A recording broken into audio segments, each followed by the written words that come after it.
Okay. So what's your name and which position are you running for? My name is Amanda Muscat, and I am running for VPSA. And why are you qualified for this position? Well, the first thing that I would say is to be VPSA means that you are going to countless different meetings. It means that you are the chief advocate for SGA to the administration. And it means that you are constantly representing the students in a variety of different committees. So in order to complete that job well, that person needs to be professional, they need to have a lot of leadership experience, and they need to be good at being an advocate. Those three things are what I bring to the table.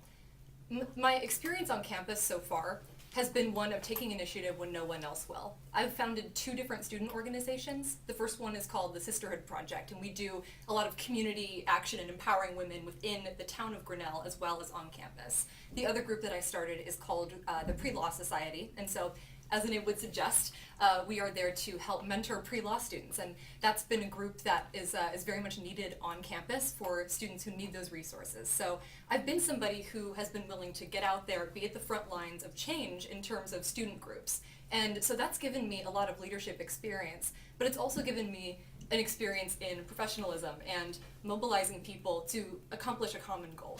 And so, along with those groups, I've also been a leader on the mock trial team and with the group Alternative Happy Hour, which does mentoring of children in Des Moines, and it's a lot of fun. But anyway, so I would say first reason would be leadership experience, and second would be my extensive experience in advocacy. I've been extremely active on the mock trial team here, and I am continuing that pattern of advocacy through the pre-law group. And so those are really the primary reasons. I'm a leader and I'm somebody who is an advocate, but also I love this school and I'm very invested in where it goes. I think this is a critical time for the college, and so I want to be at the front lines of all the change that's going to be coming next year. What do you most want to accomplish? In terms of things I most want to accomplish, I would say on a broad level, I want to be part of fixing the communication deficit that exists right now between the administration, SGA, and the student body. I think there's a lot of disconnect there. And I think that is something that the person who's VPSA needs to address. And so that's definitely one of my first priorities that I would have as VPSA. I would be a conduit for communication throughout the school. The other thing that I would hope to accomplish is I would hope to inspire students to be more invested in the strategic planning process. I think that the current people on SGA have done a fabulous job at making that effort and really trying to get people to attend all of the strategic planning events. But ultimately, we still have a huge lack of attendance at these things and a lack of concern. And what I would want to communicate to the students is that this is a process that's going to define how the college is seen for the next 5, 10 or so years. I mean, this is going to be a big deal. So even though people are graduating, this is a process that's really going to define how people outside and inside the college see Grinnell. So that's another thing I would do.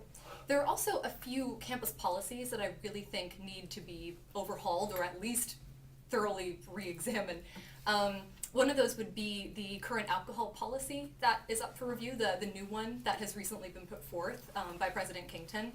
I think it's absolutely reasonable for there to be concern. I mean, we've had 21 different hospitalizations this year, but at the same time, this is an issue that touches a nerve with students. This is something that is really worrying people because it's infringing on what we perceive to be our right to self-governance.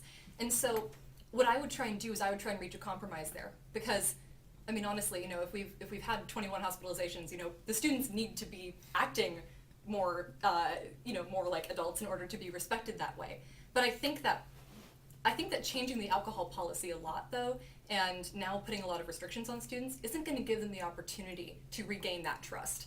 So I think there needs to be a compromise made there, and that's definitely a priority I would have. I also think that the policy pertaining to how issues of sexual harassment on campus, I think that policy really needs to be revamped. I know a lot of people who have been victimized in these situations on campus, and it's not a problem that people talk about a lot. but there really is no oversight to ensure that people are protected from those who have either been harassing or stalking them. And that is a prevalent thing on campus, and it really needs to be addressed more substantively at the policy level. So those would just be some policy initiatives that I would have.